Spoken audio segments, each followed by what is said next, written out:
सितंबर की रात खूटी टोला बानपुर में एक व्यक्ति जिसका नाम धर्मदेव उरांव है, उसके ऊपर डाइन बेसाही जादू टोना प्रैक्टिस करने का आरोप लगाते हुए गांव के कुछ लोगों ने उनके साथ में मारपीट की और फाइनली मारपीट करने के बाद जब इसकी मृत्यु हो गई तो उसके लाश को जला दिया गया बिना पुलिस को सूचना दिए।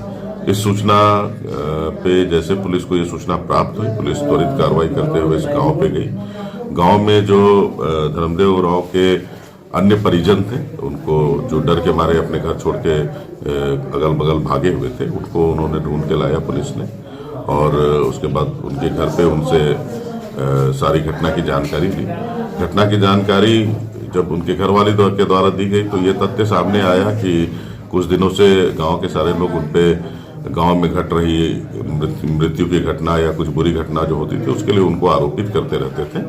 और उसी क्रम में 9 तारीख के सुबह में 9 तारीख के 2 बजे के आसपास उनके साथ पहली बार मारपीट की गई थी उनके घर में।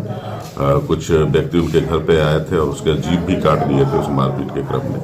और उसके बाद पुनः रात में सोने के समय लगभग 8 बजे रात्रि में वो सारे गांव के जो अभियुक्त हैं वो आते हैं और उनको पकड़ के गांव के अखड़ा में ले जाते हैं और उनके साथ वहां मारपीट की जाती है, जहां उसकी मृत्यु हो जाती है।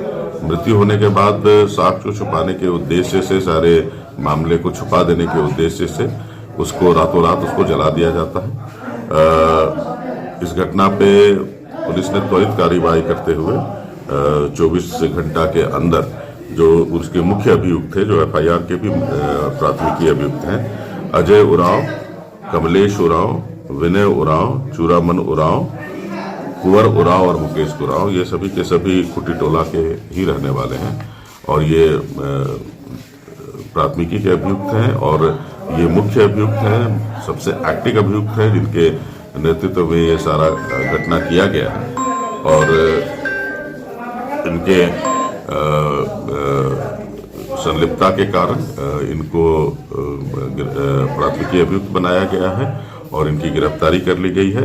साथ में कुछ जब्ती भी हमारे पास है। ये प्लास उनके द्वारा बताया गया है जिस प्लास से उन्होंने जो मृतक है धर्मदेव उरांव उसका जीभ काटा था, वो प्लास रिकवर कर लिया गया है। वो लाठी डंडा जिसका प्रयोग किया गया था उसको मारने में, जिससे उसकी हत्या हो गई थी फाइनली, उसको भी रिकवर किया गया है वह है। इसमें ब्लड स्टेन पाए गए हैं। एफएसएल की टीम स्पेशली बुलाई गई थी जो कि मृतक की का जो जला दिया गया था लाश, वहां से जो भी एविडेंस केस के लिए रेलिवेंट है वो सारा एविडेंस वहां से कलेक्ट कर लिया गया है।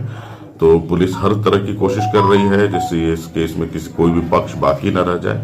इसमें अन्य जिनकी संलिप्तता है वो अनुसंधान में जैसे जैसे तथ्य उसमें सामने आएंगे कि किन्होंने वहां पे एक्टिव या इनएक्टिव या पैसिव तरीके से इस सारे घटना में अपना रोल निभाया है या जिनकी भागीदारी है, तो उनको भी हम लोग साक्ष्य के अनुसार से आगे अरेस्ट करते रहेंगे।